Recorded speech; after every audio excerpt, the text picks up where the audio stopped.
happening, y'all? Welcome back. My name is CJ Kobliska, Director of Programming here at Gymnazo, and today I want to offer you a few tips and tricks that we use for shoulder stability. Mobility and stability combined, or rather flexibility and strength for our shoulders. We need to realize that strength isn't just about how much you can press overhead, how much you can curl, and how much you can fly, how much you can bench press, or this, that, and the other of all loaded motions. It's starting with the access and availability that your shoulders innately have.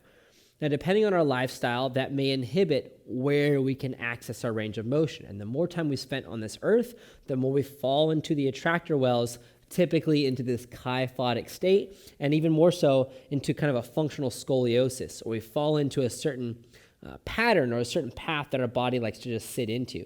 Think about how you sit at a desk, or how you drive, or how you write stuff down, or how you talk on the phone.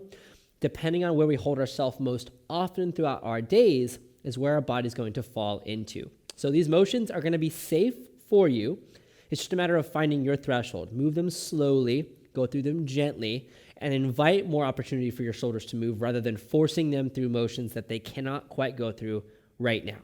Over time of practicing a lot of these different skills and drills, your shoulders will actually have quite a bit more access. They'll be able to move up and down with ease, to tilt right and left with ease, and to rotate, to protract and retract, to essentially access the full 360-degree sphere that we are born with in these big suckers right here. A lot of times we end up overutilizing our deltoid and our traps, and we end up getting a lot of discomfort tissue that needs to be massaged or kind of opened up or readjusted by a chiropractor or massage therapist often, and those things aren't bad. Working with chiropractors and working with a massage therapist, fantastic. What we need to realize is if we're not intentionally moving our body through our shoulders, through our hands, through our thoracic spine, and through our hips, what will happen over time is if we don't use it, we're going to lose it. So if we don't use these tissues together, we're going to lose the ability to. But the great thing is you can reinvigorate that motion, re-access that availability as long as you start exposing yourself to it once again. So let's start with something simple, just some shoulder rolls. I like to start with fists together, and then naturally they'll start to come apart, but let the fists stay together, and I want you to think about moving forward in a canoe or a kayak. You're paddling forward, just kind of rolling in a figure eight. Now, you might initially try to just use your elbows. That's perfectly fine, but I want you to think about allowing your elbow to steer your thoracic spine, or your elbow to drive your shoulder, to drive your core, to drive your spine and your hips through this natural figure eight movement. And with this, typically about 30 seconds is great. We're not going to do too much time with it, but I encourage you to revisit this after watching the video. And I want you to reverse it. Let's take it to a backwards movement or a backstroke, kind of like a softball pitch on the underneath, or bowling kind of motion through your body, or moving backwards in a canoe, in a kayak on the water. Just kind of paddle yourself back and allow yourself to move freely. If you're giving yourself cues to stay stiff through your spine, stay neutral, realize that our hips, our spine, and our shoulders are very mobile tissues that are designed to move 360 degrees in space, or essentially move through all three planes of motion. Now that we've got our figure eights, I want you to think about just isolating this to one side. So let's go with your right hand at your heart, left hand at your hip. We're going to focus on this right elbow. And I want you to go for an overhand roll. From the side view, looks like so. Roll it over the top. Thinking about how the elbow drives your shoulder, drives your thoracic spine, or that mid-back where you get tall, get short, get tall, get short, and then reverse it. Take it backwards. Keeping the hand on your chest allows you to keep your spine moving. Without the hand on your chest, you can get away with just your elbow. So let your hand stay glued in where you feel your whole body flowing with it, and see if you can put less effort in, but still continue that full range of motion. Now let's do the same thing other side. Left hand at chest, right hand on your hip, and let's go for those forward rolls. And it's a great way to just assess how one side compares to the other. I know with my left side, I'm a bit more limited. That's the shoulder I had surgery on, and I was told that I couldn't use it to do all the dynamic fun things like climbing, like throwing, without pain. And I said, hell no, let's figure out a way to move this sucker. And it wasn't just through isolation our motions, it was through articulating this movement through the thoracic spine, through our rib cage, and through our hips. Let's go same thing backwards. So if you think you've got a bad side or a good side, or you think you've got one side that just never really works for you, think differently. Think we just haven't found the right movements to unlock that shoulder's capacity and availability for movement and for training. So those are the easy ones. Should start to feel like it's warming up the shoulders a little bit. Just doing that can be so powerful and effective, because if you're locked in a computer, you're traveling, you're in an airport, you're a student, whatever the case is, and you're just locked in and you find yourself in this kyphotic position, that hand on your chest will help to roll you out of that. Kyphotic isn't bad unless you're stuck in that roll forward, flex forward. Same thing if you're stuck in extension, you're just going to have different issues, different dysfunctions arise.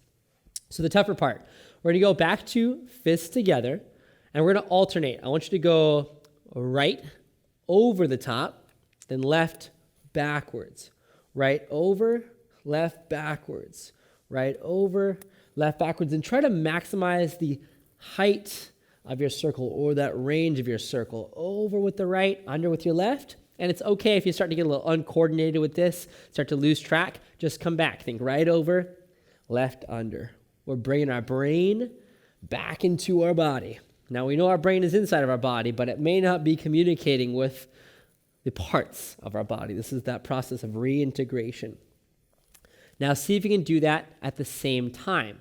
So right is going over, left is under. And this took me a while to get. You might get it right off the bat, but give yourself time, be slow, be gentle, and you can always come back to that step where it was one under, right over. See if you can get them going at the same time. Right over, left under. This takes a lot of focus, so I'll let you think for a little bit. Right over, left under. As you start to find this motion, you're going to find how your thoracic spine kind of rolls in a circle.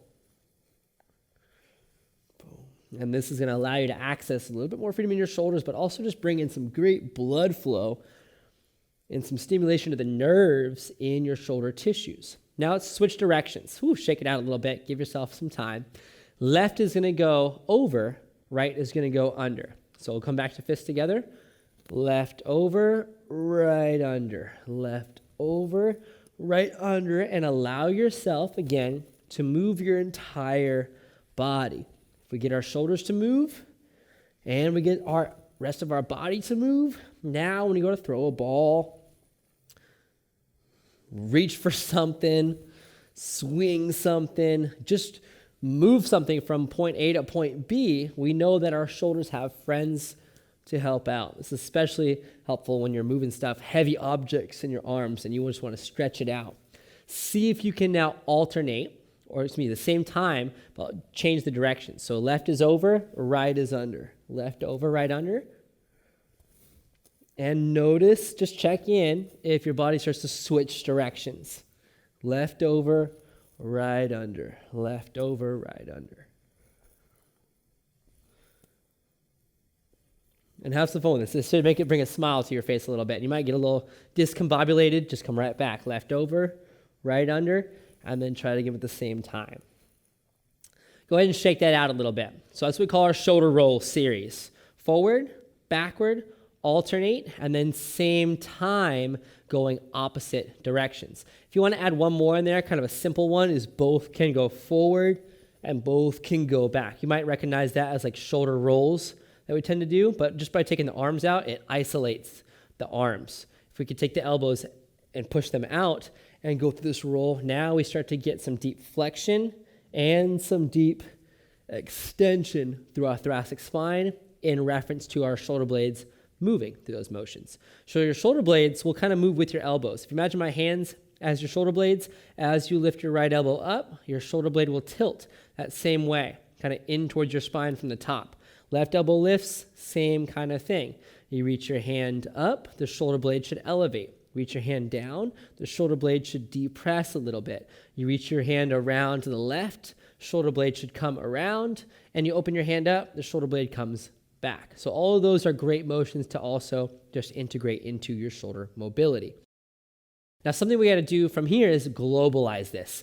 That's kind of isolated to just this upper area, even though you're kind of getting a little bit of motion through your hips. We've also got to think about how your arms might be swinging in space or moving further away from you. So for this next one, it's called our spherical swing matrix. We're going to go through our entire sphere. Imagine this giant bubble around you, and you want to reach your fingertips to touch the bubble. We're going to do it up and down. We're going to do it side to side, and we're going to do it rotationally. And I want you to imagine your fingertips tracing the inside of your bubble. So here we go. We're going to start up and down. Hands are going to go thumbs up. We're going to sweep down and sweep up. And reach your fingertips away where your arms are straight the whole time. And allow yourself to extend as you come up and to flex as you come down. Chin to chest, chin to sky. And you want to go to where your arms stay straight, not where you end up bailing and now putting stress now through your neck and shoulders. In the frontal plane, we're going to go with one hand sweeping up over the top, other hand sweeping underneath. So it gets some good lateral bending. You have length on one side, shortness on the other. Think about lengthening rather than just falling and compressing the spine. So lift as the hand comes high over the top, keeping in mind that the way your hands move is also what your shoulder blades will be doing. So if you have frozen shoulder, we might need to shorten this a little bit, keep it a little bit smaller circle, but if it feels pretty good, go a little bit deeper with that motion. Hips slide, and then we'll take it into rotation. Now we're going to take our left palm out in front, palm down, right palm up, back and behind, and we're going to switch the hands. I want you to always look towards your back hand, though, so it allows your spine to rotate. So you'll take your right hand to front, palm down, left hand opens, follow that back hand, and then replace. Follow and replace. Back and forth. And not to where it strains, but certainly where you feel your body kind of naturally stop you. The faster you swing, the more potential for discomfort because your body may not be exposed to this rotation enough to know to use the pecs, to know to use your core muscles, to know to use your hips to get there, and may just isolate all into your deltoid and your trap.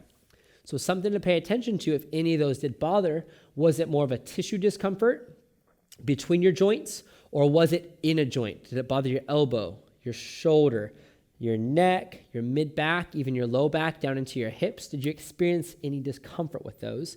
If you did, the motion isn't bad for you. We may just need to find a better range of motion or a slower pace with those motions. And both sides may be different.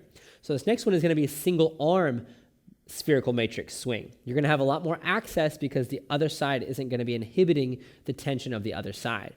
So we go left hand at hip, right hand, sweep it low, sweep it high. This is something, if you're sitting at a desk for a while and you know shoulders are stiffening up, being in one position for quite some time, this could be your saving grace. As simple as this. You do this every time, you spend a couple minutes. Now you don't need that adjustment every single week for the same exact discomfort. Now same hand underneath and over the top. Let the hips slide. Make sure it's not just the arm moving by itself, but you're getting the hips and a nice curve through your entire body. And it takes practice. I get to do this daily, multiple times a day for years. You should have seen me years ago. It did not look this fluid. Same hand, take it palm down in front. We're going to rotate palm up, back and behind. Palm down, let your hips turn, even let your foot pivot and recognize, holy crap, look at all that extra access to rotation that you didn't think you had. We're utilizing our foot and our hip now to gift our shoulder more motion. We're not emphasizing more mobility on the shoulder, more mobility on the shoulder. What we're saying is let's think about the friends that help this shoulder out. And it's down to the feet, and it's all the way through our head. Go same thing, left hand with the right hand on your hip. Swing low and swing high. All the way up, all the way down.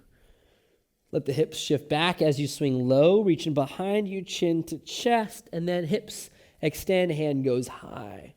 We'll take it in the frontal plane. Palm faces forward, up and over the top. And as always, go a little less range in the beginning and then gradually invite more range as you feel more comfortable. What we should be feeling here is some tension lifting through this rib cage, not compression in the side. If we feel compression, it's not wrong, but again, it's feedback that we use as coaches, as MDMC coaches, to assess how we can make your motion more fluid and more efficient so you're not over stressing certain tissues. Now you got rotations, palm down, across, palm up, open up.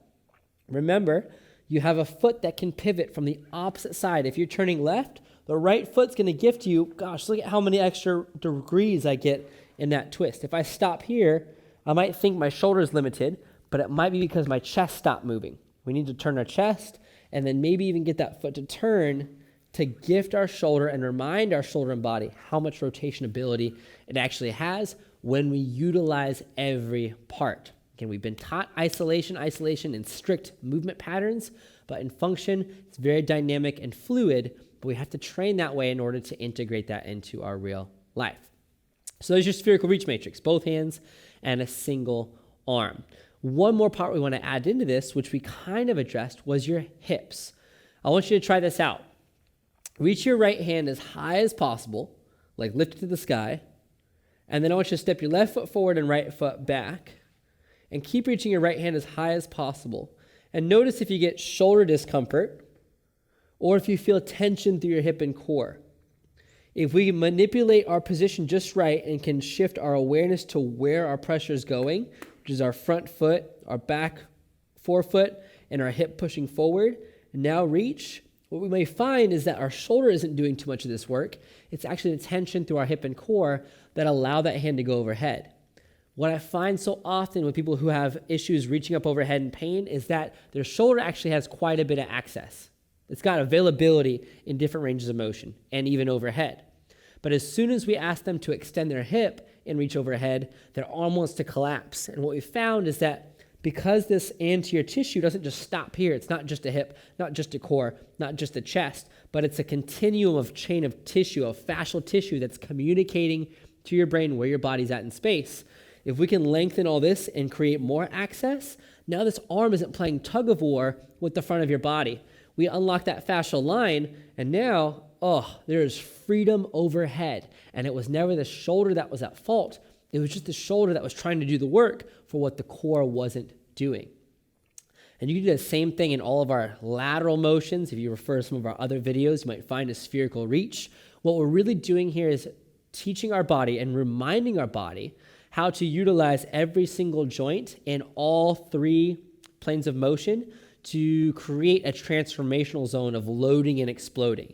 Everything we do in real life has some kind of load and explode, and the most that we do is walk. And if we're not loading and exploding efficiently through our core, through our hips, down through our feet, and all the way out through our fingers, something in that chain or something in those joints is going to end up locking up over time. And what we find is throughout the years, as we're reaching our 50s, 60s, and 70s, you may be more at risk for discomfort and pains, but it may not be because of just aging. It may be because of lack of movement over those past few years, maybe few decades, that you haven't really branched out like you were reaching as a kid and just out free flowing. You've closed yourself down and locked away. The great news is you can come back out of this. You can feel more free. You can gain more access, not only into your shoulders, but into your whole thoracic spine, relieving back pain, into your hips, relieving hip impingement and knee pain, and even strengthening down through the arches of your feet in all three planes of movement to strengthen your arches. If they're collapsed or they're super high, not just putting in arch support, but allowing our body to integrate more movement patterns that are not only effective, but they're efficient and they're three-dimensionalized and they're fun, they're functional, they're intentional for what you're doing in everyday life. So if you found this video interesting, found it helpful, feel free to leave a comment. We'll get back to you, or even check out our other videos that go in deeper into ankle, go into hips, spine, this, that, and the other. We go deep into the biomechanics and unlocking the real freedom through your movement. Enjoy.